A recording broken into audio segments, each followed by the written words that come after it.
My name is Theodore James.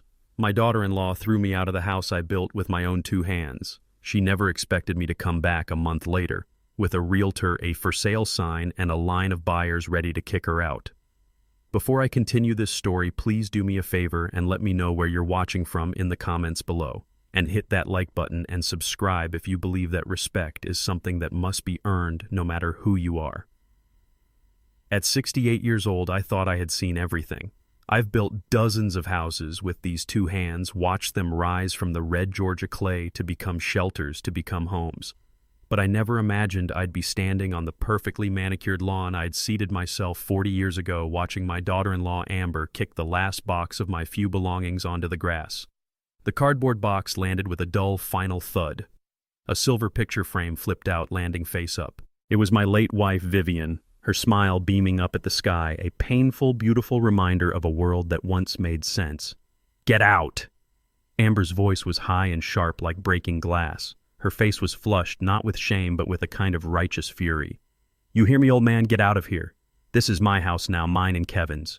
She waved a piece of paper in her hand, the deed I had foolishly signed over to them last year, waving it like a flag of conquest. My son Kevin stood a few feet behind her on the porch, a tall, slumped shadow of a man shrunk by his own spinelessness. He looked like a boy, caught doing something wrong. His large eyes, his mother's eyes, darting between me and his wife, his mouth opening and closing with no sound coming out. "Amber, honey," he finally managed to whisper. "Don't do this. Where is he going to go? That's not our problem anymore." Amber spun on him, her manicured finger jabbing toward his chest. "Don't you get it, Kevin? This is our chance to finally live our own lives. Without him hovering over us, judging everything we do, sighing every time I buy something nice. I am done. Done. Done." A funny choice of words. She was done living in a house she hadn't paid a penny towards in 3 years. She was done with the meals I cooked, the garden I tended, the checks I quietly wrote to cover her credit card bills whenever Kevin looked too stressed. She turned back to me, her rage now a focused beam. "What are you waiting for?" A written invitation. "Leave. If you are not off this property in 5 minutes, I swear to God I will call the police and have you arrested for trespassing." And that's when it happened. In the middle of her hurricane of screams, in the middle of my son's shameful silence, a strange feeling washed over me. It wasn't pain, it wasn't anger, it was peace. A cold, crystal-clear peace. It was as if a tumor that had been growing in my family for years had finally burst, and though the poison was spreading, at least, now I knew exactly what I was fighting. I looked Amber straight in the eye, my gaze steady, and then I felt the corner of my mouth twitch into a faint smile. A smile whose meaning was known only to me. It was a smile Vivian would have recognized. She used to call it my contractor's smile, the one I'd get when a stubborn client insisted a wall had to be built where a wall could not possibly go, and I knew that eventually the laws of physics would prove me right. My calm seemed to unnerve her more than any shouting match would have. She blinked, her certainty flickering for just a second. "What? What are you smiling at?" I didn't answer her question. Instead, I bent down, picked up Vivian's picture frame, brushed the grass clippings from the glass, and gently slid it into the pocket of my jacket. I looked at Kevin one last time, saw the shame burning in his eyes. I said nothing to him. There was nothing left to say. "All right, Amber," I said, my voice even and devoid of emotion. "If this is what you want." I turned my back on them. I didn't pick up the boxes. I left them scattered on the lawn like tombstones for a life that was now over. I simply started walking down the concrete driveway. I poured myself to the sidewalk where Kevin learned to ride his first bicycle and on down the street. "Just go!" I heard Amber scream behind me, her voice laced with a strange hint of panic, as if she couldn't believe her victory was this easy. "And don't you dare come back!" I didn't look back. I just kept walking, each step a solid, steady beat on the pavement. As her shouting faded behind me, my own internal monologue began clear and cold. "Vivian, you see what they've done to our home. You see what our boy has allowed that woman to become." I walked past the park where I used to push Kevin on the swings. I walked past the ice cream shop where I'd console him after he fell off his bike. The memories didn't hurt. They only sharpened my resolve. Amber. So foolish. So obsessed with the surface of things. I thought about that paper she waved in my face. The deed. Yes, it had her name and Kevin's on it. a gift, a mistake born from a father's blind love. She thought that was the only piece of paper that mattered. She was celebrating her victory far too early, because she never bothered with the other set of papers, the thicker, far more complicated set. The papers she had begged and pleaded for me to sign 2 years ago when she wanted a $75,000 loan to open her failed designer boutique. Her and Kevin's credit was a joke. The bank had laughed them out of the office. But they approved it in a heartbeat when I, Theodore James, with my perfect 820 credit score and 40 years of flawless financial history, agreed to put my name on the line. She waived the deed, but she forgot about the mortgage, more specifically the home equity line of credit. She thought my name on it was just a formality, a guarantee. She didn't understand. In the world of numbers and contracts, a cosigner isn't a bystander. A cosigner is a tethered partner, a soldier tied to the same financial fate. And when one party defaults, the other soldier has every right to seize command and save the ship from sinking. I stopped at the street corner and took one last look back. The house stood proud on its hill, a monument to my life's work. Amber wanted it. Fine, she could have it. But she was going to have it my way. The air in this cheap motel room off I-20 smells of bleach and quiet desperation. It's the complete opposite of the smell of pine, fresh-cut grass, and the faint scent of Vivian's roses that still clings to my clothes. I'm sitting on the edge of a bed with a comforter as thin and stiff as cardboard staring at the blank beige wall. This is the first night in 40 years I haven't slept in the house on Larchmont Hill. The house I drew up on a napkin in some greasy spoon diner with Vivian sitting across from me, her eyes shining as she sketched where the kitchen window should go so it would catch the morning sun. We built it with our own hands. I remember the feel of the oak beams beneath my calloused fingers, the smell of sawdust in the air, the sound of Vivian's laughter echoing through the unfinished frame. Back in the 80s, a black man running his own successful contracting business in Atlanta was a rare sight. But I wasn't just a contractor. I was a craftsman. I built my reputation on integrity and quality. Every joint perfect, every foundation solid. That house wasn't just a job, it was my masterpiece. It was our statement to the world. It said that Theodore and Vivian James were here, that we worked hard, that we loved each other, and that we had built something that would last. It was our legacy, a fortress of brick and mortar built to protect our love and our place in a world we had earned, not been given. We raised Kevin inside those walls. We gave him everything we never had. Music lessons, summer camps, a car on his 16th birthday, a college education with not a single dollar of debt. Maybe that was our mistake. We shielded him from the struggles that had forged us. We gave him a kingdom without teaching him how to build one. So when he brought Amber home for the first time, he didn't see what we saw. He saw a pretty blonde white woman who made him feel important. We saw a pair of cold, calculating eyes. Eyes that barely registered the family photos on the mantelpiece, but lingered far too long on the cherry wood furniture we had saved for years to buy. I remember her first words spoken with a sweet smile that didn't reach those eyes. "Oh, this house has such wonderful bones," she'd said, making the word bones sound like it was the only thing worth saving. "It has so much potential." Potential, as if 40 years of our life was just a rough draft waiting for her editorial notes. Vivian, with her quiet wisdom, saw right through her. "That woman isn't looking at our home, Theo," she told me late one night, her voice low with worry. "She's appraising it." After I lost Vivian to cancer, the light went out of the house and Amber's control over Kevin became absolute. Kevin's grief became a vacuum that Amber eagerly filled with her own ambitions. She started talking about their future, about building equity, and the heart of that plan was always my house. Dad. Kevin came to me one day, his words clearly coached by Amber. "We've been talking. It would be safer for everyone if my name and Amber's were on the deed, just in case something happens. It's what Mom would have wanted." And like a fool, I believed him. Softened by grief and desperate to hold on to the only family I had left, I agreed. In some lawyer's stuffy office, I signed the quitclaim deed, a transfer of legal ownership over my life's work. I thought I was giving my son a foundation. I didn't realize I was handing my daughter-in-law a weapon. The deed to the house was the first domino to fall. It happened about a year after I buried Vivian. I was adrift in a sea of grief, and the house, once a source of comfort, now felt cavernously empty.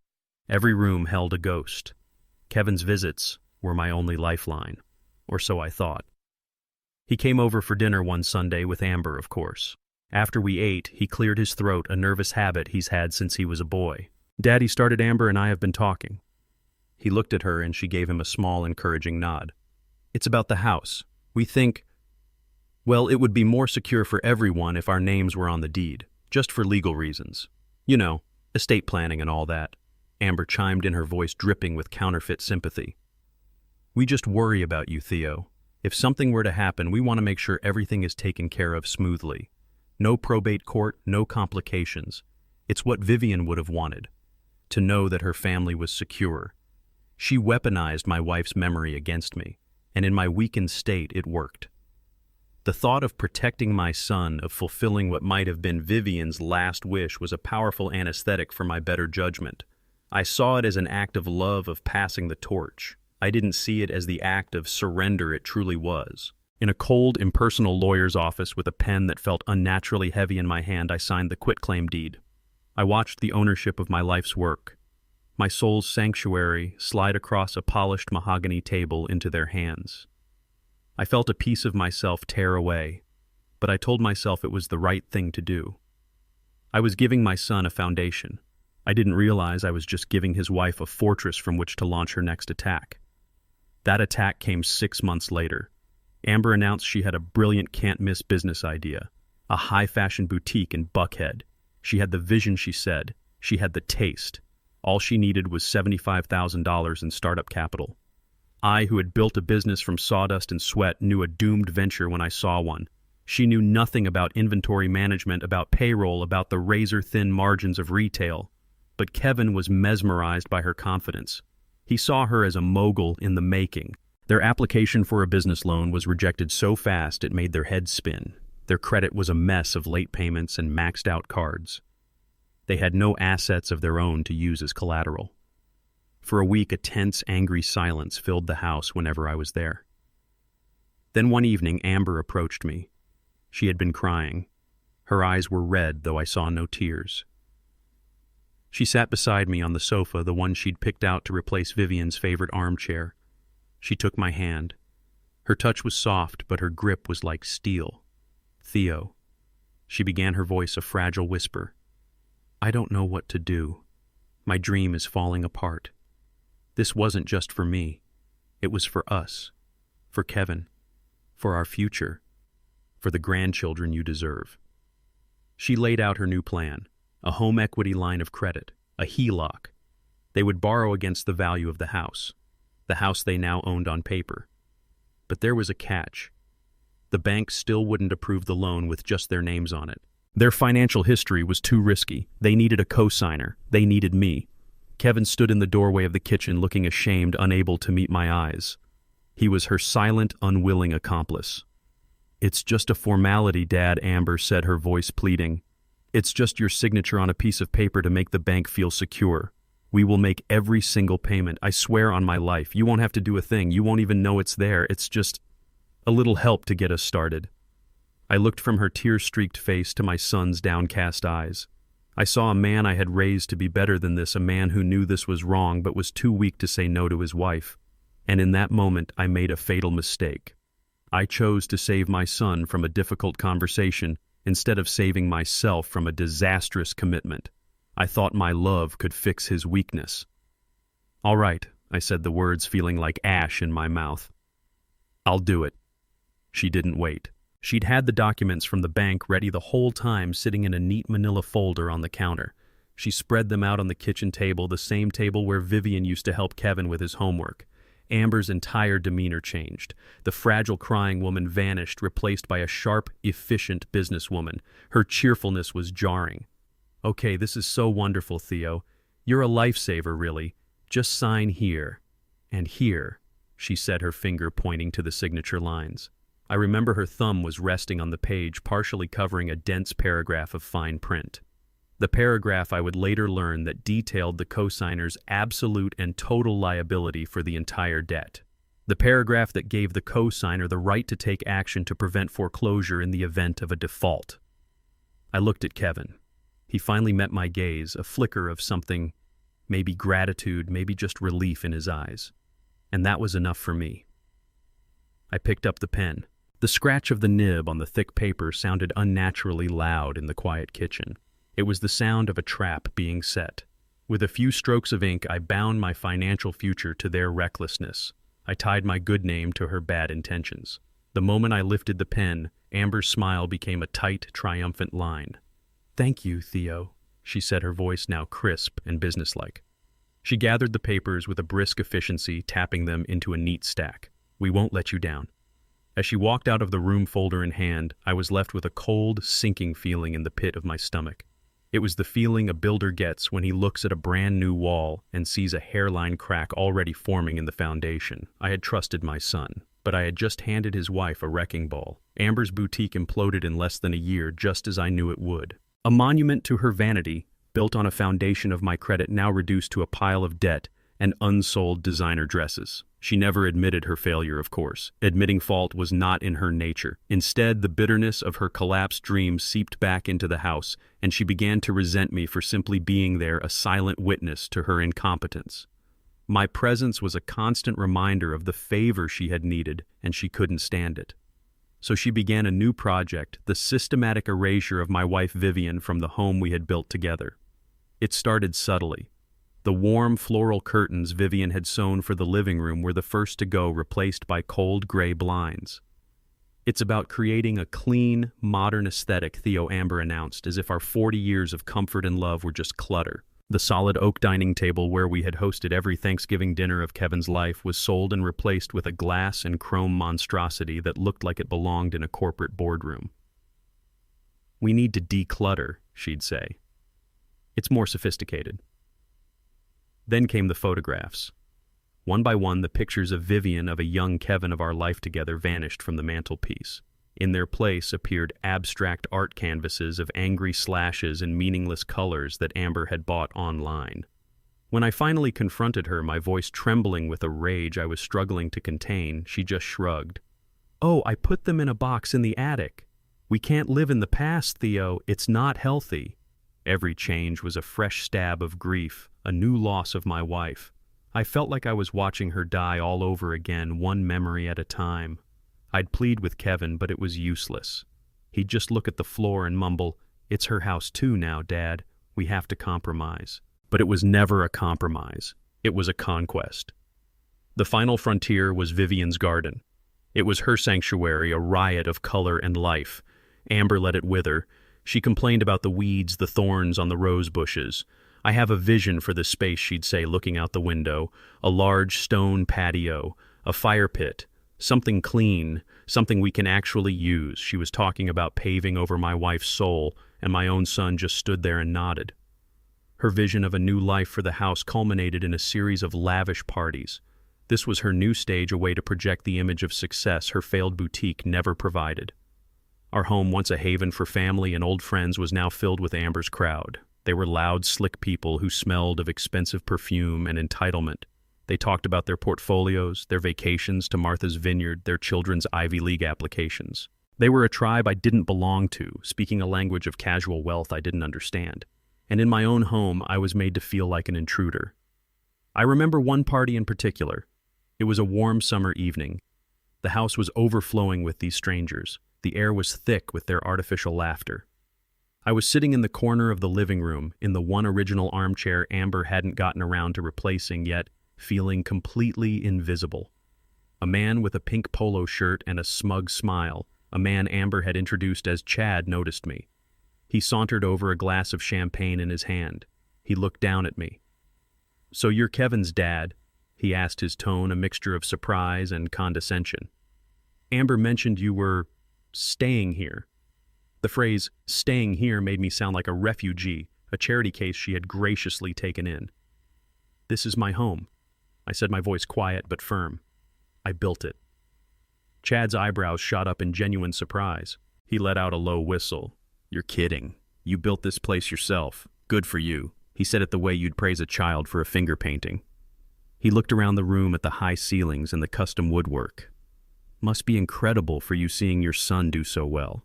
I mean, from your beginnings to have him in the corporate world in a house like this. It's the American dream, isn't it?" His words were a masterclass in subtle racism. He had in one smooth monologue dismissed my life's work as a humble beginning and positioned my son's desk job as the pinnacle of achievement. He had drawn a line between my world of physical labor and their world of abstract wealth, and made it clear which one he considered superior. I saw Kevin across the room laughing at a joke one of Chad's friends had told. He caught my eye for a second, then quickly looked away, a flush of shame on his face. He knew what was happening, and he did nothing. Amber glided over, placing a proprietary hand on Chad's arm. "Don't bother him, Chad," she said with a laugh. "He's not much of a conversationalist." She turned to me, her smile a tight warning slash. "Theo, can I get you anything? A glass of water, maybe? Before you go up to bed." She was dismissing me. In front of her friends in the middle of my own living room, she was treating me like a child who was past his bedtime. The humiliation was a physical thing, a hot, suffocating weight in my chest. I looked at the faces around me, saw their polite, empty smiles, their curious, pitying glances. In their eyes, I wasn't the patriarch of the family, the man who had built the very ground they stood on. I was just a relic, an inconvenient, out-of-place piece of the past that was cluttering up Amber's beautiful modern future. I stood up, my knees cracking in protest. "No thank you, Amber," I said, my voice dangerously calm. "I think I will call it a night." I walked out of the room. I didn't look at Kevin. I couldn't bear to see the cowardice in his eyes. As I walked up the stairs, the sound of their party, their laughter echoed behind me. It was the sound of my own irrelevance. I closed the door to my bedroom, but I couldn't shut out the noise. I was a prisoner in my own home, and I realized with a chilling certainty that this was no longer just about a house. It was about my soul. And if I didn't fight back, there wouldn't be anything left of it for them to take. The first sign of trouble arrived in a plain windowed envelope from the bank. It was a polite automated letter, a gentle nudge reminding us that the HELOC payment was 5 days past due. I've balanced a checkbook my entire life. I've never been late on a payment for anything. Seeing that notice sent a small cold knot of anxiety into my gut. I found Amber in the kitchen scrolling through her phone. "Amber," I said, holding out the letter, "I think there's been some kind of mistake with the bank." She glanced at it without even taking it from my hand, a look of pure annoyance on her face. "Oh, it's just an administrative error. I set up auto pay. Their system must be lagging. I'll handle it."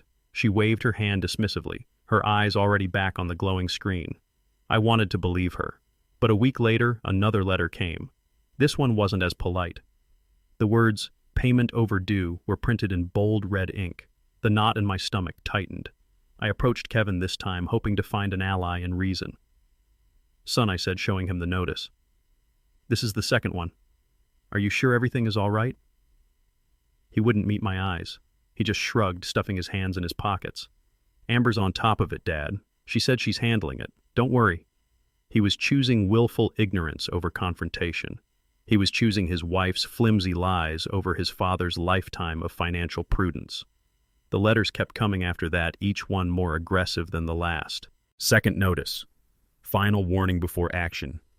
They were no longer friendly reminders. They were threats. Every time I brought one up, Amber's annoyance grew into outright hostility.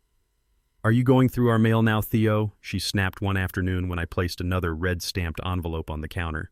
"This is our business. I told you I handled it. Stop hovering over me like I'm a child." "I'm hovering because my name is on that loan too, Amber," I reminded her, my voice low and steady.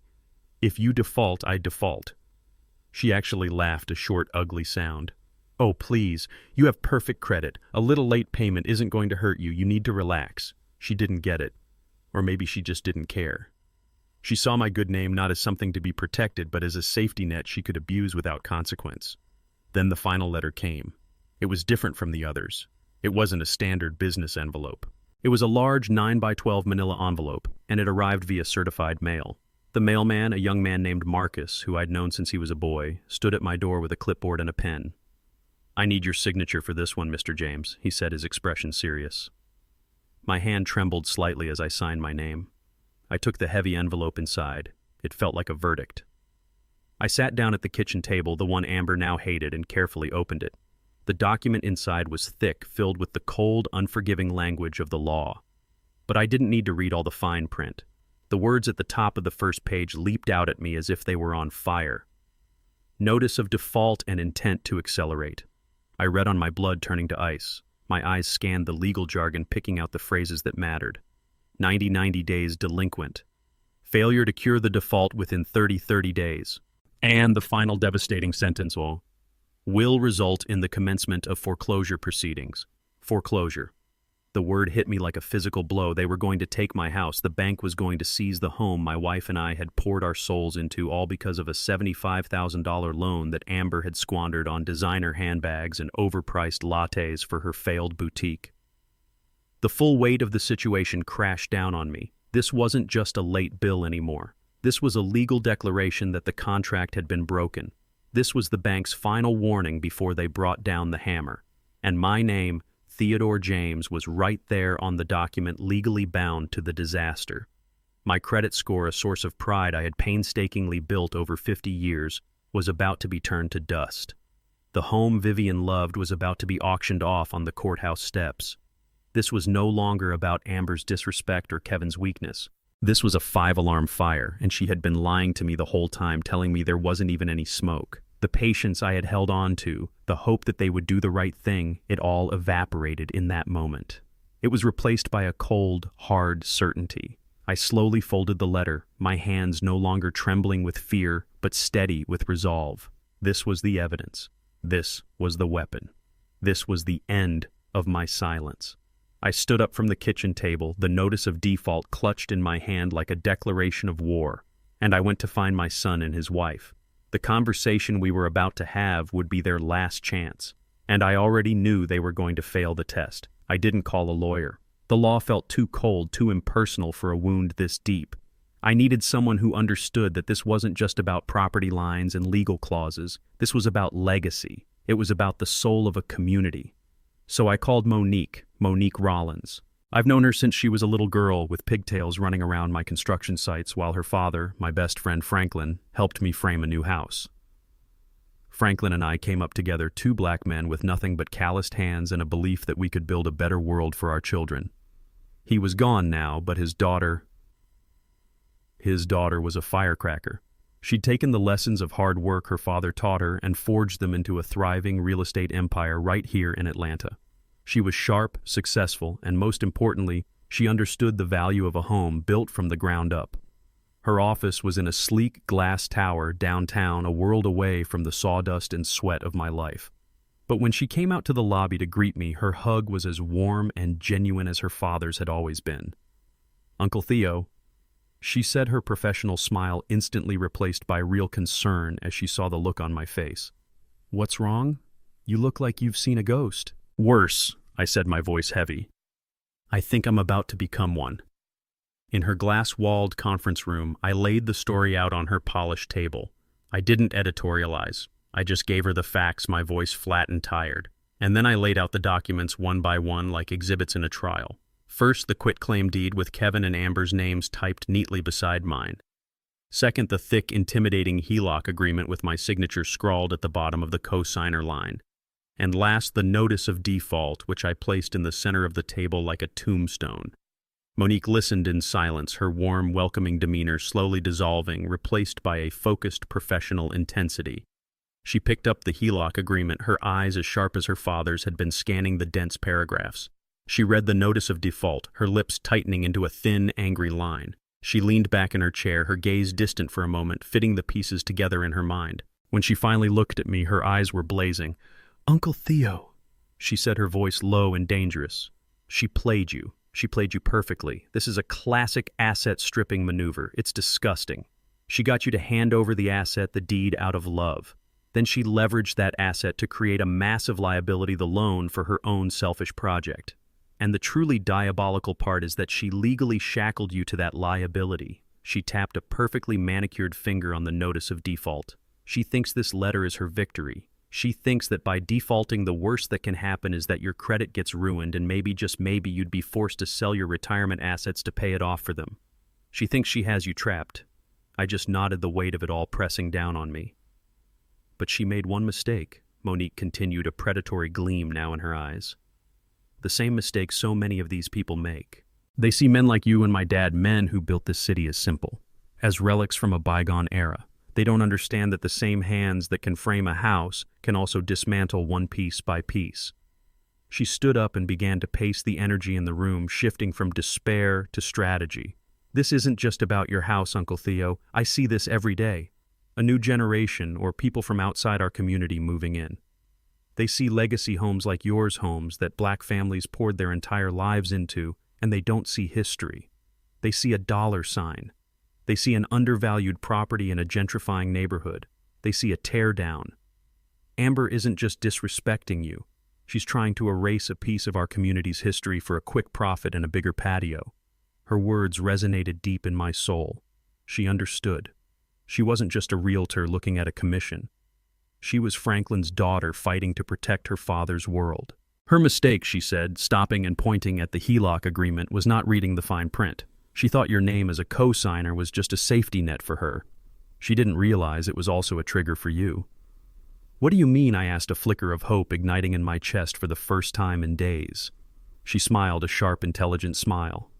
It means that as a legal party to this loan, you have a fiduciary duty to protect the asset from foreclosure. When they defaulted, they didn't just break their promise to the bank. They broke their legal agreement with you. And that gives you the right to intervene. She leaned forward, her voice dropping to a conspiratorial whisper. We're not going to sue them. That's messy, and it takes years. We're going to be much more elegant than that. We are going to use the very contract she ignored to write the final chapter of this story. And she is not going to like the ending. I looked at this sharp, brilliant young woman, my best friend's daughter, and for the first time since Amber had thrown my life's work in my face, I felt the ground beneath my feet begin to solidify. Hope is a powerful thing, and for the first time in a long time I had it. So, what do we do? Monique, I asked, my voice a low rumble. What can we legally do? Monique leaned forward, her hands clasped on the glass table. Her eyes were like chips of obsidian, hard and focused. We don't fight her on her terms, Uncle Theo. We don't get into screaming matches or emotional appeals. That's her battlefield. She thrives on chaos. We fight her on your terms, the terms of contract's consequences and the cold, hard letter of the law. We are going to be calm, professional, and absolutely ruthless. She took a deep breath and then she laid out the blueprint. The plan will happen in 3 phases. The first phase is the most important, and it's going to feel wrong, but you have to trust me. Tomorrow morning you are going to walk into that bank, you are going to take a substantial amount of your hard-earned savings, and you are going to write a check to pay the full 90-plus days of arrears on that HELOC. You are going to bring that loan completely current. I flinched. Pay their debt. After what they did. Yes, she said, holding up a hand to stop my protest. I know it feels like rewarding them, but listen. This is the most powerful move you can make. By bringing the loan current, you immediately and single-handedly stop the foreclosure proceedings. You take all the power away from the bank. But more importantly, you legally establish yourself as the responsible party who just saved their primary asset from seizure. You transform from a simple co-signer into their personal creditor.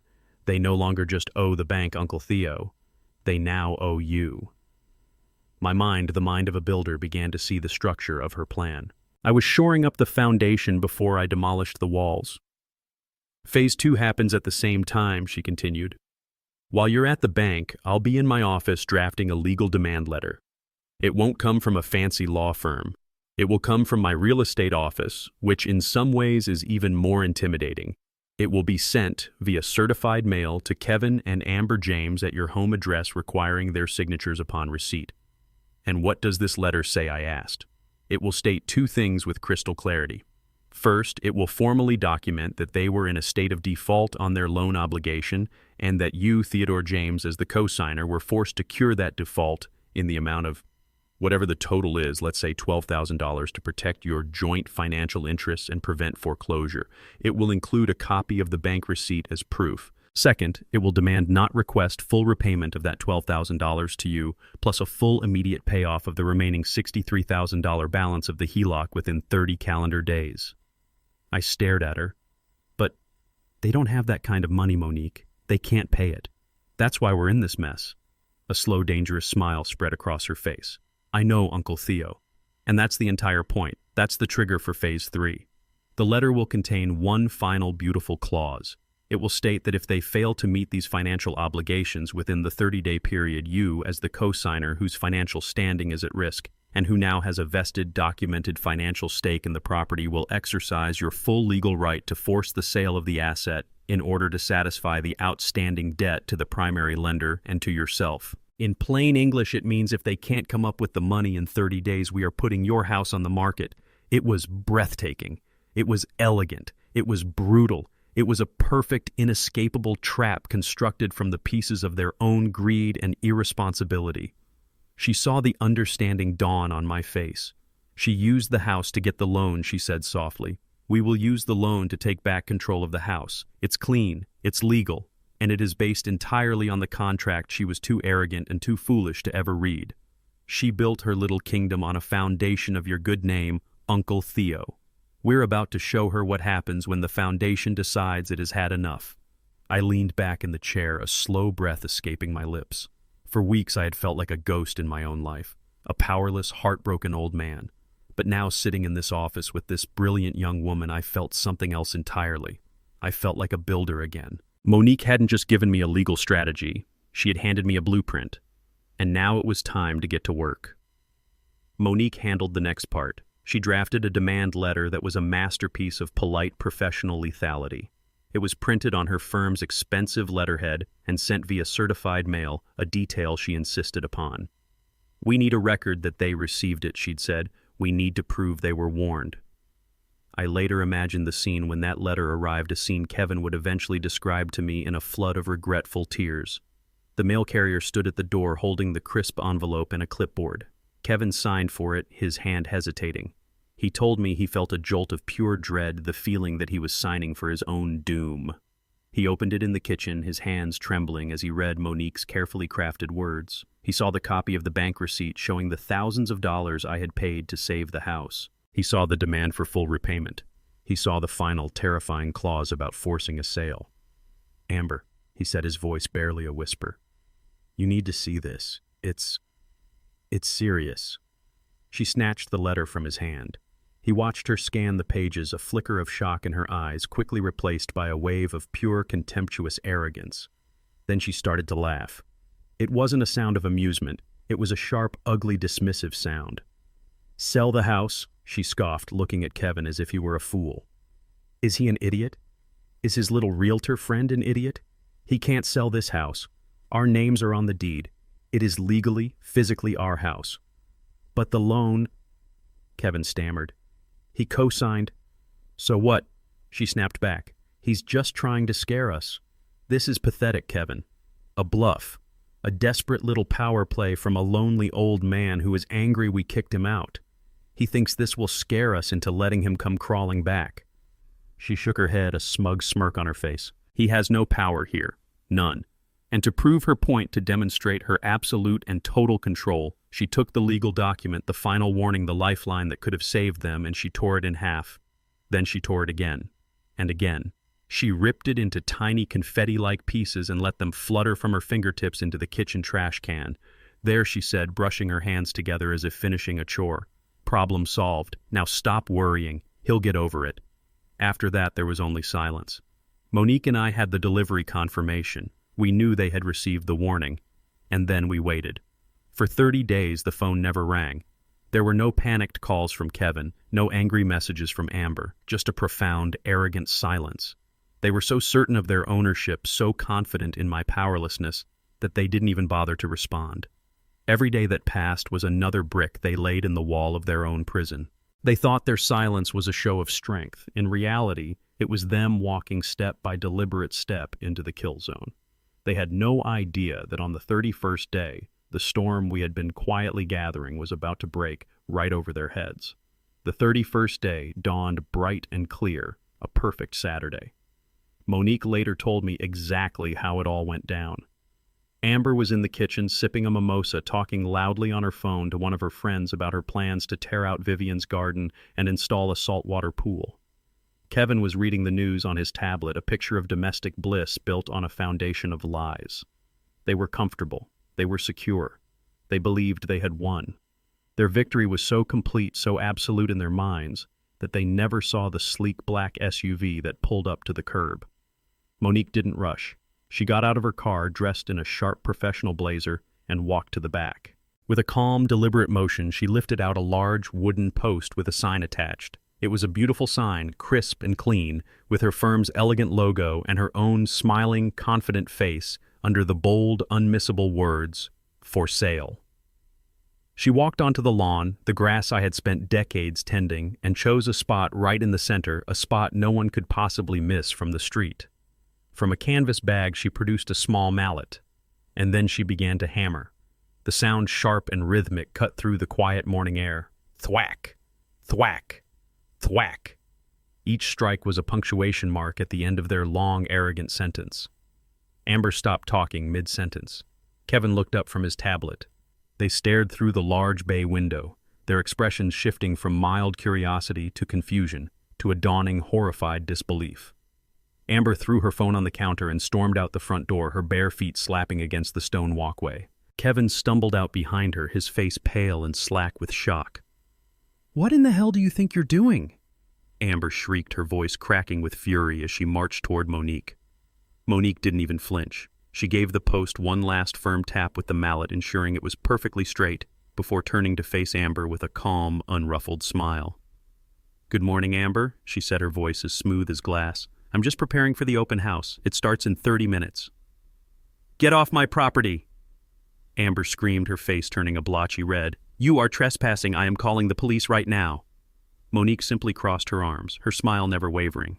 "Please do," she said politely. "I've already given a courtesy call to the local precinct to inform them that we might have a small civil issue here today while a legally sanctioned property showing is taking place. I've already forwarded them a copy of Mr. James's demand letter and a summary of his legal rights as the co-signer on a defaulted loan. I'm sure they'll find the situation very educational. In fact, I have Officer Miller's direct number right here if you'd like to speak with him yourself." Amber froze her hand, hovering over the phone in her pocket. The casual, calculated mention of the police, the officer's name, the legal documents, it was a strategic masterstroke. It showed her that Monique wasn't just reacting. She had been planning this for weeks. She was 3 steps ahead. "This is my house," Amber finally sputtered, falling back on her one pathetic line of defense. She jabbed a finger toward the front door. "I have the deed. My name is on the deed. You and that pathetic old man can't do this." Monique's polite smile finally faded, replaced by a look of clinical, condescending pity. She took a step forward, her voice dropping, becoming sharp and clear, dissecting Amber's entire worldview with the precision of a surgeon. "You keep talking about the deed, Amber. And you're right, your name is on it. Congratulations, you own the title, but the deed doesn't pay the bills. The mortgage does. And a mortgage is a contract you violated the moment you stopped making payments." Kevin, who had been standing there silently, finally found his voice. "Amber, maybe we should just listen." "You shut up, Kevin." She wheeled on him, her eyes blazing with fury. "I've got this." She turned back to Monique. "We had an arrangement with him. This is a family matter." "It stopped being a family matter," Monique countered, her voice cutting through Amber's tirade like a razor, "the moment you defaulted on a $75,000 loan that was secured not just by this house, but by the good name and the 40-year financial history of Theodore James. When you defaulted on that loan, you committed a material breach of contract, not just against the bank, but against your co-signer. And to protect his own credit from your spectacular irresponsibility, Mr. James was forced to step in and cure your default. He paid your debt.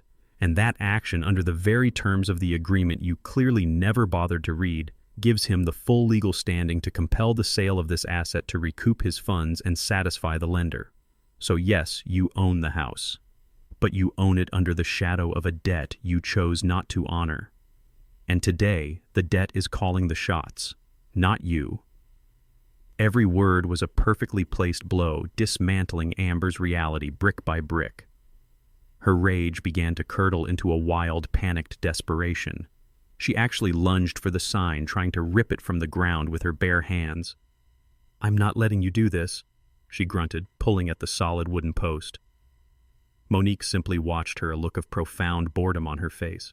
She waited for Amber to give up her hands, red and splintered, before speaking again. The first potential buyers will be arriving in 20 minutes, she said, checking her watch with an air of theatrical impatience. I would suggest you go inside and make the house look presentable. A good first impression can add thousands to the final sale price. And from the looks of it, you're going to need every penny you can get. Monique's final words hung in the air, a perfectly delivered death sentence. And as if on cue, the first car pulled into the driveway. It was a modest minivan, and a young couple with a small child got out, their faces bright with the hopeful energy of first-time homebuyers. They were holding a printout of the listing, pointing excitedly at the house. Monique's entire demeanor shifted in an instant. The ruthless legal strategist vanished, replaced by a warm, dazzlingly professional realtor. "Welcome," she said, striding toward them with a brilliant smile, completely ignoring Amber, who stood frozen in place as if she'd been turned to stone. "So glad you could make it. The photos really don't do the craftsmanship justice, do they?" Before Amber could even process what was happening, a second car arrived. Then a third, a fourth. It was a flood. Monique had, with masterful timing, scheduled the first 10 viewings in 5-minute intervals. It was a tactic designed to create a sense of overwhelming demand, a frenzy. Within minutes, the quiet, tree-lined street in front of my house looked like a parking lot. A steady stream of people, a diverse cross-section of the Atlanta community, were walking up my driveway, their faces filled with admiration for the home I had built. The neighbors, of course, began to appear. Old Mr. Henderson from across the street suddenly found it was the perfect time to prune his rose bushes, his eyes peering over the fence. The young couple on the corner came out onto their porch, sipping coffee, their expressions a mixture of shock and fascination. The curtain was rising on the final act of Amber's tragic play, and the whole neighborhood had a front row seat. The sight of the crowd of her private domain being overrun finally broke Amber's paralysis. She ran to the front door, planting herself in front of it like a cornered animal. "You can't come in here," she yelled, her voice thin and reedy. "This is a private residence. This is a mistake." Monique glided to the front of the line, addressing the first couple with an apologetic smile. "Please excuse the current resident," she said, her voice carrying for everyone to hear. "She's just very emotionally attached to the home. It's hard to let go of a place with so much history." She gently guided the couple around Amber's rigid form. "Please come right in. Mind the foyer. The natural light in the morning is just spectacular." A young man from Monique's office, polite but built like a linebacker, stood calmly at the door with a sign-in sheet, creating an official, unstoppable flow of traffic into the house. Amber had been rendered completely irrelevant. She was a ghost at her own funeral. Kevin was even worse. He had retreated to the far edge of the porch, his back against the wall, looking pale and nauseous. He was a captain who had scuttled his own ship and could now only stand and watch as it sank. And then began the humiliation by 1,000 cuts. The buyers, completely unaware of the drama, walked through the rooms of my life, their innocent comments landing on Amber like physical blows. "Wow, look at the woodwork on this fireplace mantel," a woman in the living room said to her husband, her hand tracing the custom carvings I had spent a month perfecting. "They just don't build them with this kind of detail anymore. The new constructions are all so flimsy." Amber, who had just last month called that same mantel old-fashioned and dated, flinched as if she'd been slapped. Another couple stood by the back window looking out at Vivian's neglected garden. "This yard needs some love," the husband said, "but look at this layout. The person who planted this had a real vision. Can you imagine it cleaned up? It would be a paradise." This honors Vivian's memory and dismisses Amber's plan to pave it over. A man with a kind face, a doctor perhaps, approached a flustered Amber, directly mistaking her for the owner. "Excuse me," he asked politely. "The listing says this was custom built by a master contractor. Can you tell me if the foundation is sound? It must be solid as a rock." The irony was so thick I could feel it from miles away. The foundation of the house was perfect. The foundation of her ownership, however, was nothing but sand. But the most brutal comments were the ones whispered just loud enough for her to hear. "I wonder why they're selling," a young woman whispered to her partner. "The place is perfect. They look so young. Maybe they're in some kind of financial trouble." The words hit their mark. I could just picture Amber's face, a mask of fury and shame. Her entire identity was built on projecting an image of effortless wealth and success, and now in her own home she was being publicly exposed as a failure. The breaking point came when a woman, impressed by the crowd, asked Monique a simple question. "There's so much interest today. Are you expecting to get multiple offers?" Monique's professional smile was dazzling. "Oh, absolutely," she replied, her voice projecting across the crowded room. Based on the pre-listing inquiries and the turnout today, we are anticipating a very competitive bidding situation. I wouldn't be surprised if it sells for well over asking price by the end of the day. That was it. The idea of her losing the house was one thing. The idea of other people fighting over it, of its value being affirmed, of her being replaced by someone more deserving and financially sound, was more than she could bear. "Get out!" she finally screamed, the last shred of her composure snapping. "Get out of my house, all of you." The room fell silent. The buyers stared at her, their expressions shifting from admiration for the house to alarm and pity for the hysterical woman in the center of it. Monique's assistant, the polite linebacker, calmly stepped forward. "I do apologize, folks," he said, his voice soothing. "The seller is understandably distressed. Perhaps we can continue the tour in the backyard for a few moments while she composes herself." He expertly guided the crowd away, leaving Amber standing alone in the center of the living room. Her castle had been overrun. Her subjects were ignoring her. She was a queen with no power, a screaming, pathetic figure in an empire of her own delusion. She was a prisoner in the house she thought she had conquered, and she had no idea that the real executioner was just about to arrive. I waited until Monique gave me the signal, a simple text message that just said, "Showtime." I had parked my car down the street out of sight. With me were Dr. David and Sarah Evans, a young, brilliant couple I'd been introduced to by Monique. He was a cardiologist, she was a civil rights attorney. They were the kind of people Vivian and I had always dreamed would one day be our neighbors. They had fallen in love with the house from the pictures alone, not because it was a status symbol, but because, as Sarah put it, it feels like a home that was truly loved. I pulled my car, a clean, respectable sedan I'd bought after selling my old work truck, into the driveway. I did it slowly, deliberately. The chaos on the lawn subsided for a moment as my car glided to a stop. All eyes turned to me. The potential buyers looked curious. The neighbors looked intrigued. And Amber looked at me with an expression of pure, murderous hatred. For a second, a flicker of hope might have crossed her mind. Maybe she thought I was there to surrender, to call off the dogs, to beg for a truce. But then David and Sarah got out of the car. They were a vision of black excellence and success, calm, confident, and utterly unimpressed by the drama unfolding before them. And in that instant, Amber understood. I wasn't there to fight her for control of the house. I was there to replace her. That understanding was the spark that ignited the final spectacular explosion of her rage. She stormed toward me, her face twisted into an ugly mask of fury, her bare feet heedless of the sharp gravel on the driveway. "You!" The word was a venomous hiss. "What did you do? Who are these people?" I got out of the car standing to my full height. I didn't feel like a 68-year-old man with aching knees. I felt like the builder who had poured the very concrete she was standing on. I felt powerful. "You think you can do this?" she screamed, stopping just short of me, spittle flying from her lips.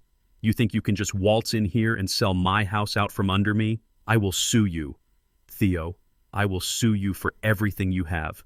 I will take this house, and I will take your savings, and I will take your pension. You will die with nothing, you pathetic, lonely old man." She then turned her fury on David and Sarah, who stood by the car watching her with a sort of detached, clinical pity. "And you need to leave. This property is not for sale. This man is a liar. He's senile. He has no idea what he's doing." Sarah, the attorney, simply raised an elegant eyebrow, completely unbothered. David looked at me, not for reassurance, but for his cue, his expression calm and trusting. I ignored Amber's tirade. Yelling back at her would be like wrestling with a pig. You both get dirty and the pig likes it. Instead, I turned to my guests, my voice calm and steady, a deliberate counterpoint to her chaotic shrieking.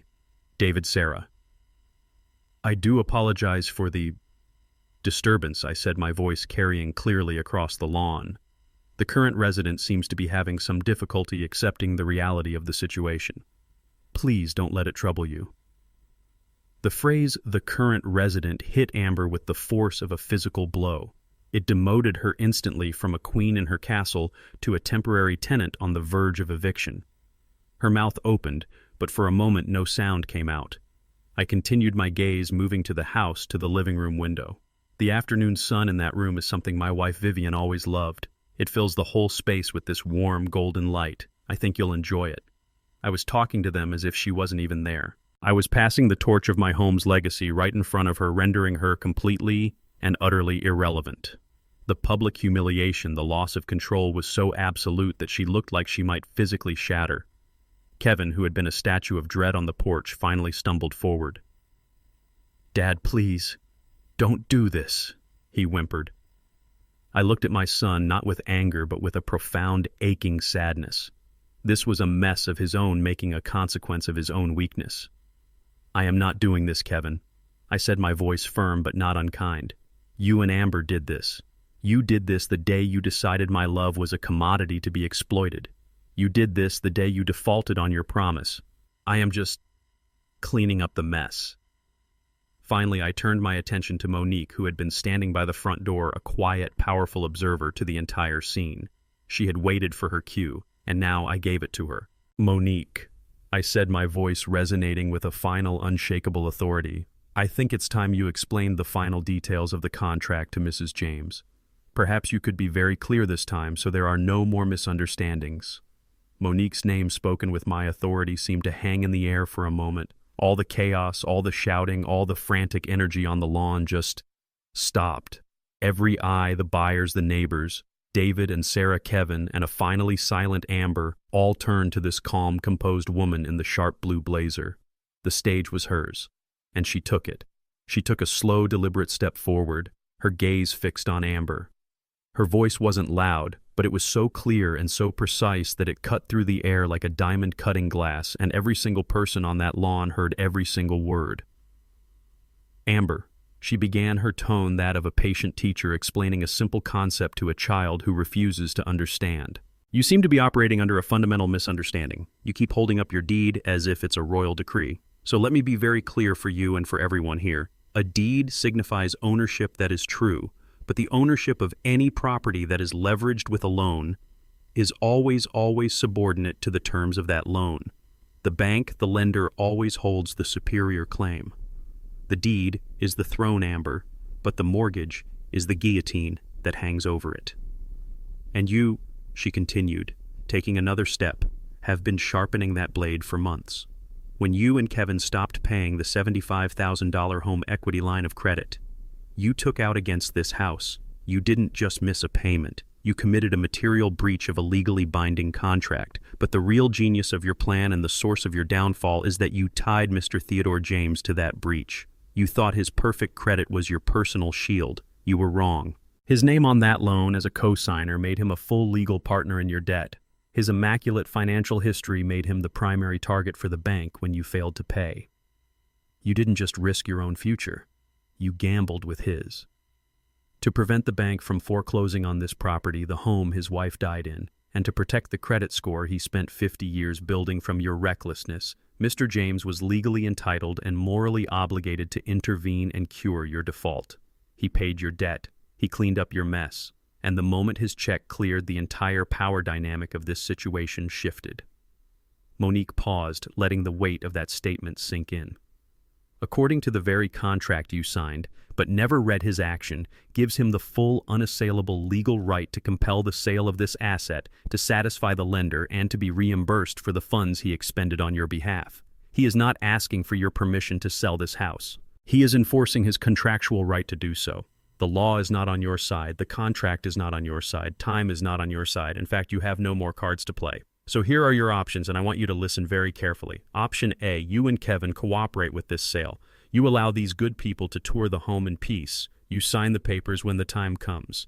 After the bank is paid and Mr. James is reimbursed, any small amount of equity that remains will be yours. Option B, you continue to fight. The sale will be forced through the courts. The bank's foreclosure action will proceed. You will be evicted by the sheriff. Your credit will be so thoroughly obliterated that you won't be able to get a library card, and you will walk away from this with absolutely positively nothing. The choice is yours. But I want to be perfectly clear. Either way, you are leaving this house. The finality of her words was absolute. It was a checkmate delivered in plain, simple English. The air went out of Amber. Her whole body seemed to deflate. And in that moment of stunned silence, the sound of my son Kevin finally breaking was like a gunshot.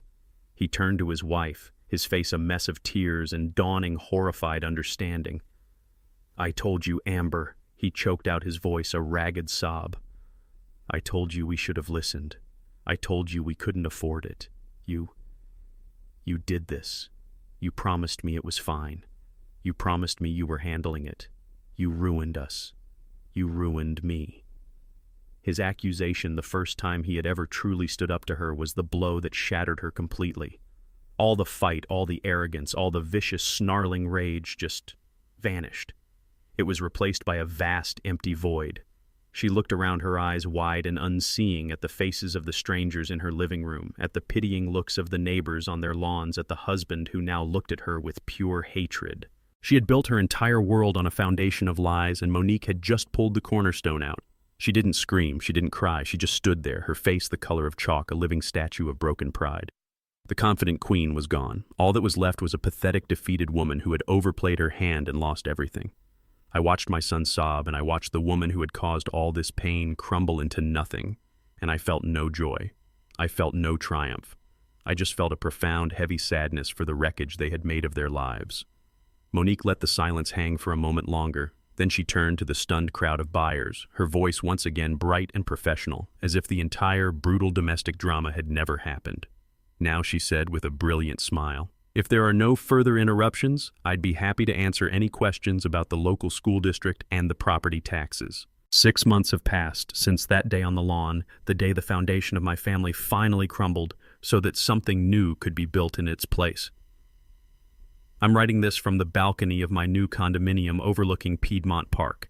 The air is clean up here. The space is smaller than the house on Larchmont Hill, but my life feels bigger. The walls are filled with my things, with Vivian's photographs displayed proudly on every surface. It is a quiet place, a peaceful place. It is a home, not a battlefield. The house sold, of course. It sold that very day to David and Sarah, the young couple who had stood by my side. They paid the full asking price in cash. The bank was satisfied I was reimbursed for the money I had fronted, and the remaining equity was split. Kevin's half was immediately seized by creditors to pay for the mountain of debt Amber had accumulated. My half was more than enough to buy this condo and secure my future. David and Sarah invite me over for dinner every other Sunday. They are wonderful stewards of my life's work. Sarah has taken to Vivian's garden with a passion, and the roses have never looked more beautiful. They honor the history of the house, and in doing so they honor the memory of my wife. The legacy is safe. Amber and Kevin's marriage imploded the moment their financial future did. The divorce was quick and brutal. Amber, I heard, left Atlanta buried under a mountain of debt from her failed boutique, and with a reputation that was now toxic. She got nothing from the house, and the wealthy friends she so desperately tried to impress vanished like smoke in the wind. She was left with the only thing she had truly earned, the consequences of her own character. Kevin hit rock bottom. He lost his wife, his home, and his father's trust all in one afternoon. He's living in a small apartment on the south side now, working an honest hourly job at a logistics company. For the first time in his life, there is no safety net. There is no one to bail him out. He is being forced to confront the man he became, and it has been a painful, humbling process. We are talking again. The calls are awkward, stilted, but they are real. He doesn't call to ask for money. He calls to ask how I am. He calls to tell me about his day. He is rebuilding his life one honest day at a time. The trust that was shattered may never be fully whole again, but we are laying a new foundation, one built not on entitlement and obligation, but on the slow, difficult work of earning respect. In losing a house, perhaps he has finally started to build a character. As I sit here on my new balcony watching the sunset paint the Atlanta skyline in strokes of orange and gold, a comfortable quiet settles around me. For so long, I believed my legacy was that house, a physical structure of wood and stone that I could pass down to my son. I was a builder after all. I spent my entire life thinking that the strongest foundations were made of concrete and steel, believing that permanence was something you could measure in square feet. But I was wrong. The ordeal with my son and his wife was the most painful lesson of my life, but it was also the most profound. It forced me to understand what Vivian had known all along. The true legacy was never the house itself. It was the love, the values, and the integrity that the house was meant to shelter. A home's foundation isn't just the concrete it rests on. It's the respect and honesty that holds the family inside it together.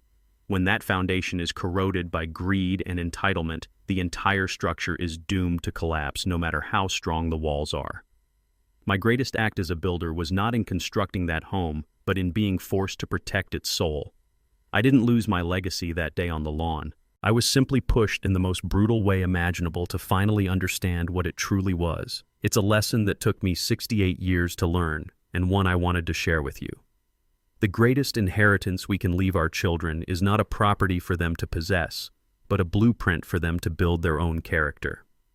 If my story has resonated with you today, I'd be grateful if you'd show your support by liking this video and subscribing to my channel for more stories like this one. And now I have to ask you, what do you believe is the most important legacy a person can leave behind? Is it something you can touch and hold, or something you hold in your heart? I would truly love to read your thoughts in the comments below. And finally, please let me know where you're watching from today. It brings a smile to my face to see how far a single story can travel. Thank you for listening.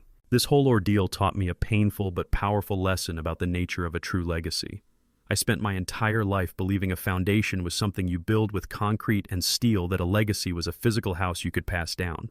But I learned that the real foundation of a family is built with intangible materials: respect, honesty, and integrity. When those materials are corroded by greed and entitlement, the entire structure is doomed to collapse no matter how beautiful it looks on the outside. The greatest inheritance you can leave isn't a property deed, but a blueprint for character. For more stories about life lessons and justice served, please subscribe to my channel so you never miss an update.